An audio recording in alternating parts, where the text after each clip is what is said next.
Hello বন্ধুরা, সবাই কেমন আছো? আশা করি ভালো আছে। আমি সোনা দিদি মানে আমার বড় মেয়ে, আমরা হাবড়া একটু কেনাকাটা করতে যাচ্ছি আজকে। তা সোনার খিদে পেয়েছে, চা দিয়ে বিস্কুট ভিজিয়ে দিয়েছি, সেটা খাচ্ছে। মানে কেনাকাটা দেখি কি কিনে আনি, তোমাদেরকে দেখাবো। যাচ্ছি, টাটা, পরে এসে দেখা। কেকে যাচ্ছি, দেখো আমার একটা ননদ, একটা যা, ননদের মেয়ে, আমার বড় মেয়ে, আমার ছোট মেয়ে, আমরা সকালে মিলে যাচ্ছি। দেখো টোটোতে আছি, রোডে উঠলাম, স্টেশনের দিকে যাচ্ছি। দেখো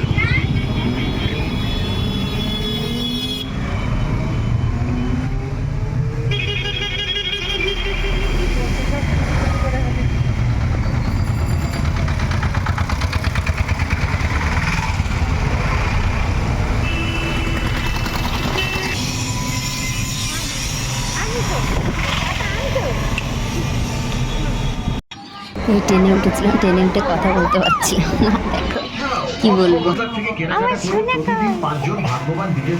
সোনা কেনাকাটা করতে এসছে।